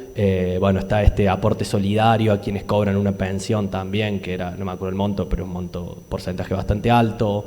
Después también distintos aportes, de tasas de aporte más altos, digamos, y han caído, digamos, la masa total de pensión y jubilaciones que paga Córdoba en términos reales viene cayendo. Entonces, digamos, está esta doble disputa, por un lado de, bueno, que efectivamente se envíe a Córdoba los fondos que deberían o que se actualicen periódicamente según inflación, y por otro lado, hasta dónde eso es un justificativo válido para que lo paguen los que cobran las pensiones y jubilaciones, digamos.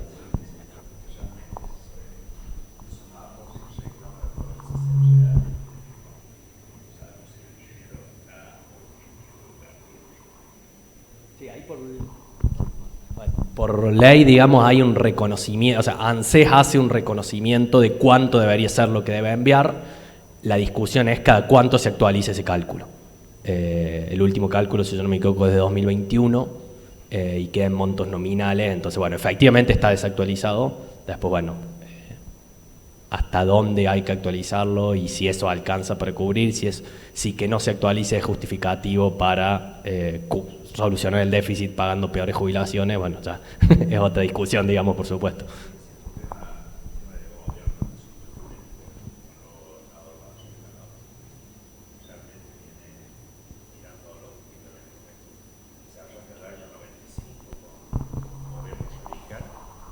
Acá en Córdoba, que cuando se hace esa reforma del año doctor Mestre, y sigue esa intervención, porque está intervenida la caja de jubilación, o sea, no hay participación de los empleados en tener una participación en ver cómo se manejan los fondos.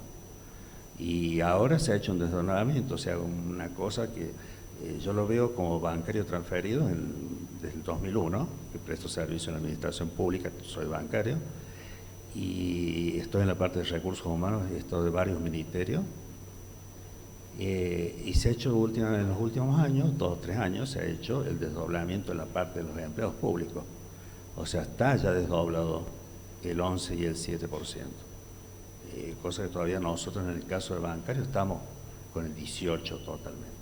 O sea, ya está prácticamente, se está aplicando, lo aplicó Giordano, a una armonización con el Estado. realmente tenemos que ver si lo llegan a armonizar ese 7%, a dónde que aportamos, en el caso mío que llevo 40 años, ¿qué voy a hacer? ¿O a dónde va a estar esa plata? Gracias. Tenemos una intervención. Tengo el cable medio... No va a llegar. No, quería, bueno, primero...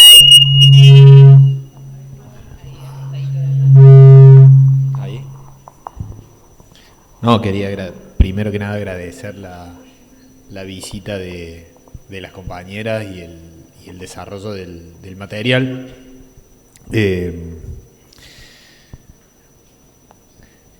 Creo que bueno, en particular quienes somos trabajadores de gremio, tenemos una obligación de desarrollar capacidades de diagnóstico, aunque no debiera ser nuestro diagnóstico general un impedimento para sentarnos a discutir con todos los sectores. Y en ese sentido, creo que las narrativas son centrales. Creo que en muchos sentidos fuimos quedándonos por detrás de iniciativas de instalar narrativas de esos otros sectores con los que tenemos conflicto. Pienso que instalar una agenda de formación para pensar críticamente los impuestos es central, porque desde los otros sectores ya se está haciendo. Pienso, por ejemplo, en la centralidad que está teniendo hoy la agenda de educación financiera, en un sentido a lo padre rico, padre pobre en las escuelas, y que no es novedad. En mi primaria pública entraba Junior Achievement y claramente vienen de alguna manera formando un sentido común. Y en ese sentido creo que el material es sumamente valioso, pensando en procesos de formación, como mencionaron muchas de las intervenciones. Y creo que también ahí hay una obligación por proponer herramientas de análisis sobre la coyuntura. Por algo no solamente está escrito el Capital, también está escrito el 18 Brumario. Creo que ahí hay una intencionalidad política de intervención y de socialización de herramientas sobre la coyuntura, y de entender que además de diagnosticar tenemos que convencer a alguien. Y convencer a alguien no es simplemente decir una verdad aplicable a todo un siglo o a varios siglos. Tenemos que poder intervenir sobre sensibilidades. La disputa hegemónica está ahí, no solamente en afirmar la gran tendencia. Y en ese sentido creo que el material realmente es muy valioso. Y creo que la llegada de ustedes acá demuestra que además esos materiales se militan y se trabajan de esa manera y como dice Howard Becker, se los saca a la calle. Bueno, me parece que eso es sumamente valioso de todas las intervenciones, y quería marcarlo. ¿Alguien tenía otra pregunta o comentario?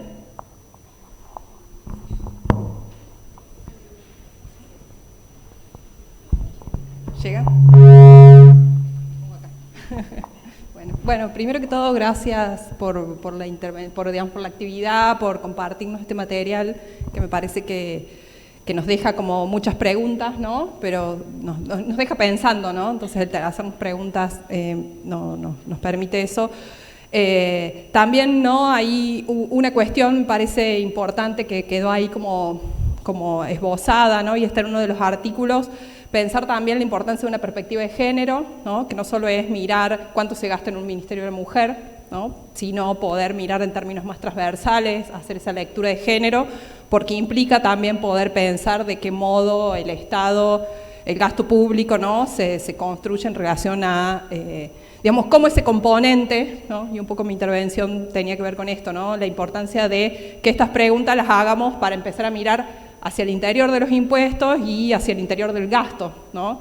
De qué modo se enfocan las políticas y los mecanismos del Estado en torno a generar mejores condiciones de equidad y también mejores condiciones de desarrollo, ¿no? Y ahí, ¿no?, quería traer como una cosa ahí, como Juan trajo un poco polemizando, ¿no?, también en torno a las posibles lecturas. Yo creo que es importante que hagamos lecturas críticas sobre la cuestión fiscal, ¿no?, desde las distintas vertientes que podemos mirar, porque creo que de ese modo es posible construir una mirada crítica y una mirada en términos políticos, ¿no?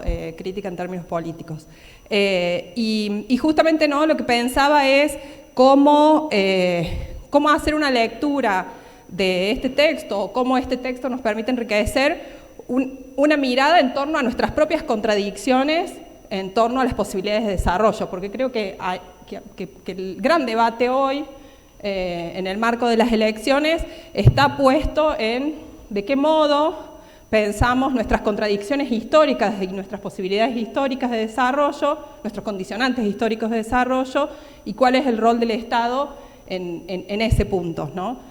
Ahí, por ejemplo, tomábamos lo del impuesto a las ganancias, y lo del impuesto a las ganancias, ¿no? Muchos de los docentes universitarios que pagamos impuesto a las ganancias, yo soy una docente joven que no tengo tanta antigüedad y sin embargo pago impuesto a las ganancias, ¿no? Festejamos eso, pero también nos genera una contradicción, porque en términos de equidad, ¿no?, hay una discusión en torno a quiénes pagan, cómo pagamos, ¿no?, cuáles son esas estructuras de impuestos.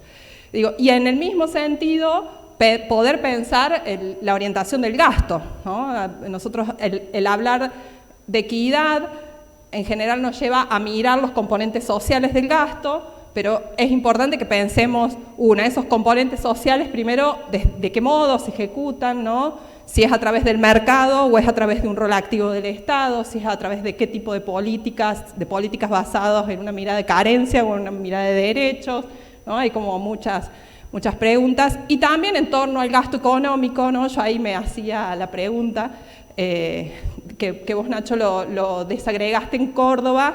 Bueno, ¿qué perspectiva de desarrollo? ¿Qué se está financiando ¿no? Porque uno por ahí mira el gasto económico y piensa el financiamiento del capital, ¿no? Pero cuando uno mira en la década del 90, por ejemplo, el gasto nacional, el gasto que reduce la nación es justamente el gasto económico, y tiene que ver con el desarrollo de infraestructura y el desarrollo de ciertas condiciones que tienen que ver con el desarrollo, ¿no? Entonces creo que ahí tenemos como muchas preguntas complejas para comenzar a explorar hacia adentro, ¿no?, de cada uno de esos componentes. Esto de mirar los grandes agregados creo que nos ayudan a hacernos preguntas y a plantearnos, ¿no?, a tratar de desmitificar y poner otra mirada. Y bueno, creo que el segundo paso es poder empezar a mirar hacia adentro, pensando en las propias contradicciones y las propias disputas políticas en el campo de lo popular que nos llevan, ¿no?, el reformularnos, ¿no?, las preguntas en torno al gasto y los impuestos, ¿no? Eso un poco así como para sumar, y nuevamente agradecer traer el material, que la verdad que es muy bonito. Gracias. Creo que nos queda margen para una intervención cortita más o una reacción. Bueno, no tenemos ninguna mano levantada, así que... perdón, no te vi. No, buenas. Epa. Lo que quería hablar yo un poco es el papel que está ejerciendo hoy el Banco de Córdoba, que es la banca pública, que en realidad, digamos, durante la época de la Sota fue convertido en sociedad anónima por la ley Bodega, que, bueno, gracias a Dios todavía es del Estado porque tiene participación mayoritaria las acciones de la provincia. Bueno, el Banco de la Provincia de Córdoba supuestamente tenía cómo funciona el desarrollo de la provincia, el otorgamiento de crédito en aquellos sectores económicos que queríamos que creciera, digamos, con una proyección de una provincia realmente mucho más justa de lo que es. Hoy el Banco de Córdoba no está cumpliendo su función, el Banco de Córdoba cumple la misma función que cualquier otro banco privado. O sea, y nosotros vemos, por ejemplo, cómo el sistema financiero hoy ya no es negocio el préstamo en sí, sino el negocio es la bicicleta financiera, digamos. Las LELIC, los préstamos personales ya pasaron al segundo plano, a las pymes tampoco le prestan. Si vemos, nosotros generalmente los asistentes a las pymes, el Estado, ya no son los bancos. Todo el sistema bancario está, digamos, orientado a la especulación. Ya no es más un apoyo a la productividad, digamos. Eso nada más. Muchas gracias.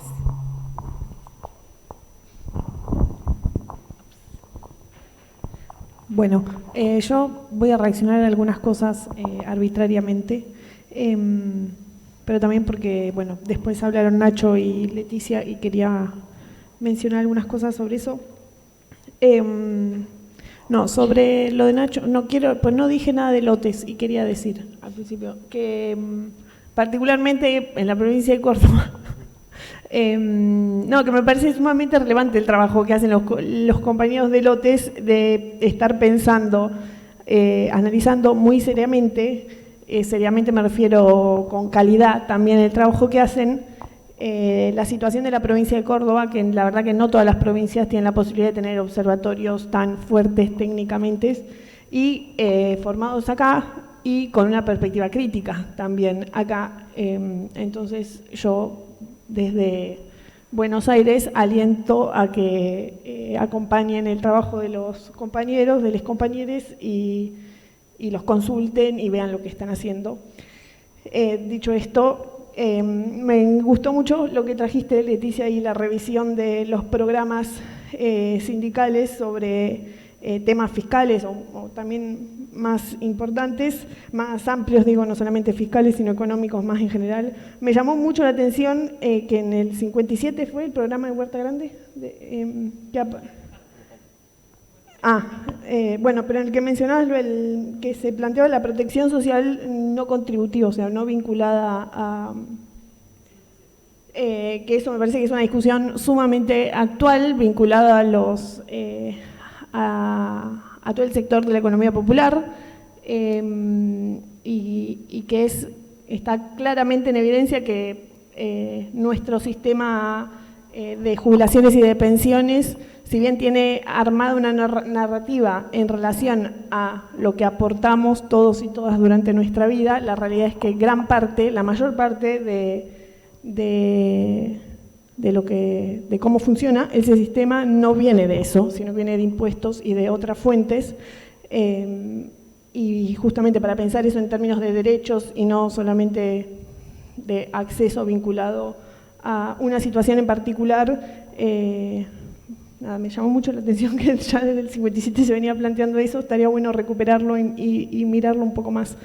Y después dos cositas para pensar también el rol o por qué al sindicalismo puede importarle las discusiones sobre lo fiscal y en particular la cuestión vinculada a la evasión y a la elusión fiscal y la discusión internacionalista sobre esto. No lo alcancé a mencionar en la presentación, pero uno de los principales planteos en torno a estas estrategias de triangulación o de generación de comercio, de la ficción comercial para trasladar ganancias de un país a otro con más baja tributación, las consecuencias sobre eso en los presupuestos y en la recaudación es muy significativa para los estados. Esto implica, no sé, carreras de pobres contra pobres de los estados que están generando una competencia tributaria a la baja para tratar de captar inversiones, bueno, etcétera, que socava los presupuestos de los estados y esto tiene fuertes incidencias en la provisión de servicios públicos. Y la provisión de servicios públicos, obviamente los actores sindicales en esas actividades tienen un rol muy significativo y se ven claramente deterioradas las condiciones de trabajo, los salarios de esos sectores o incluso, bueno, el empleo directamente en esos sectores y que también esos sectores muchas veces son sectores feminizados, también trayendo el comentario de la compañera de cómo esto afecta de distintas maneras. Y también este mecanismo, y esto también está estudiado para Argentina, todavía no tanto, podríamos empezar a mirarlo, pero en otros países sí, como esta estrategia de traslado de ganancias a guaridas fiscales o a otros países, y este mecanismo que utilizan las empresas para mostrar bajos niveles de ganancias en sus estados contables, luego lo utilizan como estrategia de extorsión con sus trabajadores para mediar en las condiciones laborales. Básicamente no podemos aumentarte el sueldo, no podemos mejorar tal condición, no podemos contratar más trabajadores porque fíjate nuestros estados contables qué bajos niveles de ganancia tienen y la ganancia está ocurriendo en otros lados donde capaz que hay un trabajador, 2 trabajadores administrativos en una oficina de lujo, en una torre en Montevideo, por ejemplo. Y luego sobre... Yo valoro mucho el comentario del compañero Juan, ¿no? El compañero allá, sobre, creo, obviamente coincido con que esto tiene que ver con un proceso histórico y que debemos hacer un esfuerzo por estudiarlo más en términos, históricamente, que esto no es una cosa nada más de estos últimos 4 o 5 años. Nuestro aporte a esta discusión es simplemente este pequeño manualcito. Obviamente no para... Juli lo mencionó al principio, pero nosotros estamos pensando en un perfil más... O sea, este libro está pensado como solo y exclusivamente en términos de divulgación para personas que no son especialistas, que tal vez nunca en su vida pisaron la universidad o no están vinculados a las discusiones económicas o tributarias. Y nosotros en esto insistimos también, más allá de la batalla cultural y que claramente ahí yo coincido que vamos perdiendo y más, no sé, ese término también creo que tiene muchas discusiones que yo no estoy en condiciones de dar, pero también hay una cuestión, no solamente en convencer, bueno, el Estado es bueno, sino que hacernos cargos de todos los problemas que que existen actualmente del Estado capitalista en el que estamos y en el que existimos y poder pensar y ser creativos y buscar vueltas y poner el foco en las respuestas que podemos dar. Esto del espacio de trabajo fiscal para la equidad, donde pensamos esto, también estuvimos trabajando todo este año en grupos de trabajo, en una propuesta colectiva, que pueden encontrar ahí adelante unos señaladores que tienen un QR que van a poder acceder, en un documento con 10 propuestas sobre cuestiones fiscales para mejorar, hacer de nuestro sistema fiscal un sistema un poco más equitativo.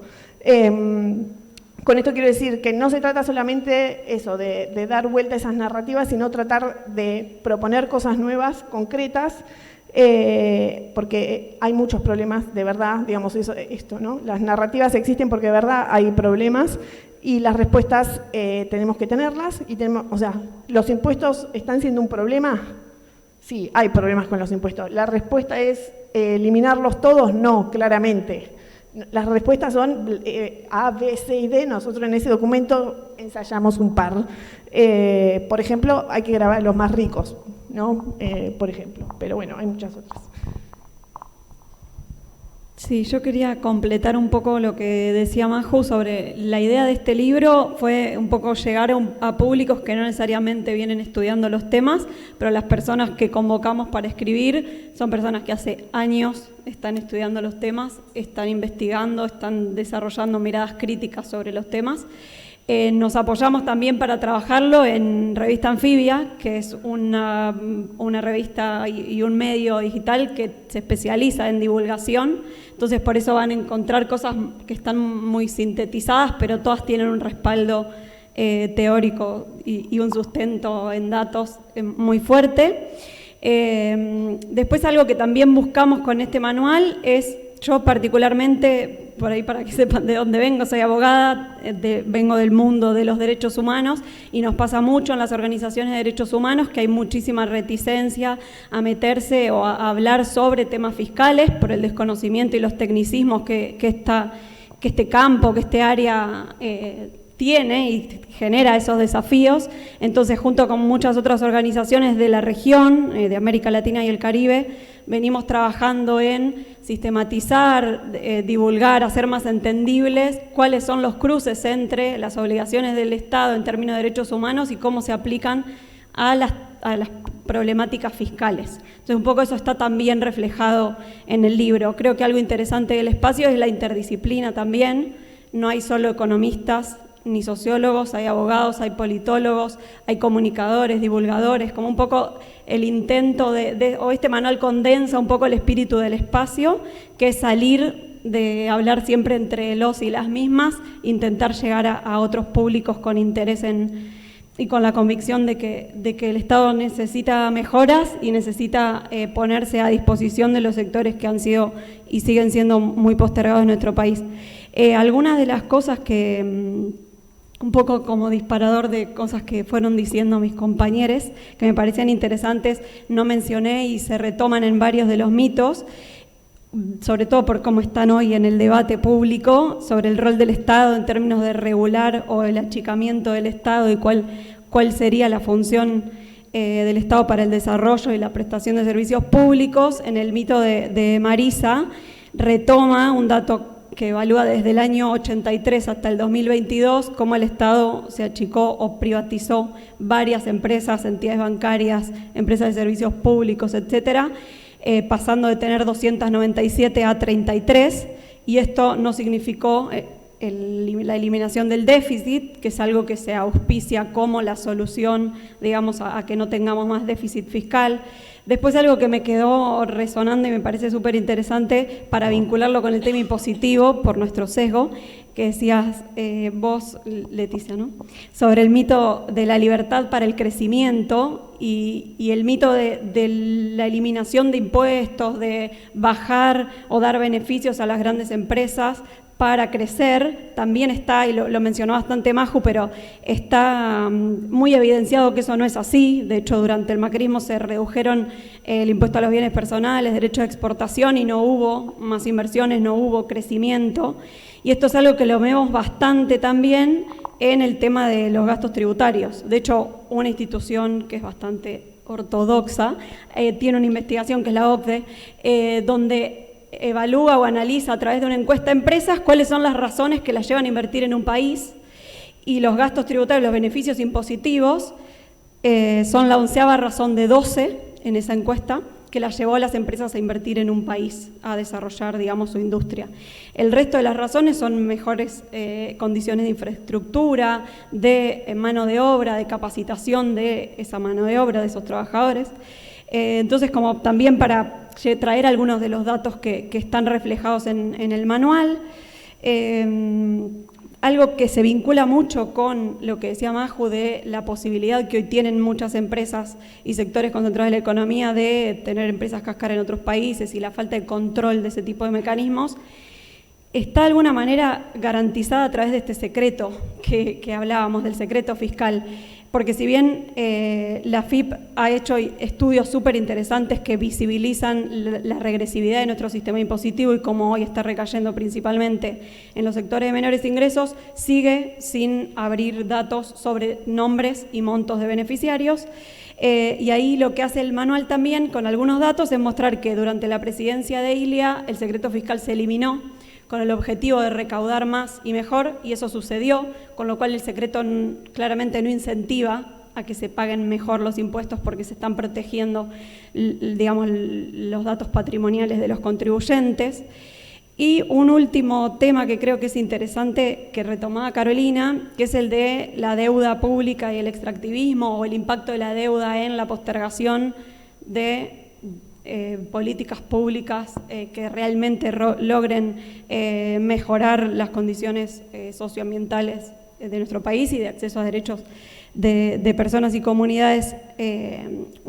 Algunos de los integrantes del espacio vienen trabajando mucho este tema, abogados y economistas fundamentalmente, y hace poquito publicamos con la ASIG, la organización en la que trabajo, un informe que intenta encontrar esas intercausalidades entre el sobreendeudamiento de nuestro país y la imposibilidad de avanzar en cumplir con algunos de nuestros compromisos en términos de avanzar hacia la transición energética, como también las condicionalidades y la necesidad de todo el tiempo estar teniendo que acudir a la deuda y ponerla entre las prioridades también en términos de voluntades políticas, hace que no pasemos de ese modelo extractivista y primarizado que no genera desarrollo y no genera posibilidades para revertir la pobreza fundamentalmente.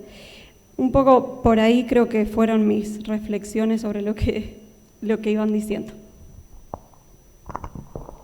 Bueno, creo que ya podemos ir cerrando, salvo que quieran hacer algunos comentarios, palabras de cierre. Les agradezco mucho a los presentes por haberse quedado hasta el final. Ha sido un esfuerzo gigante traducir esto que suena técnico, suena excluyente, es difícil de comprender cuando se plantea desde las escuelas económicas, pero verán que tiene mucho impacto en lo cotidiano, en nuestras vidas, así que hay que seguir desafiándonos a incorporar estos temas y llevarlo a nuestros distintos espacios de militancia, de activismo. Así que gracias María Julia, Julieta, Leticia, Ignacio, y bueno, muchas gracias a ustedes también.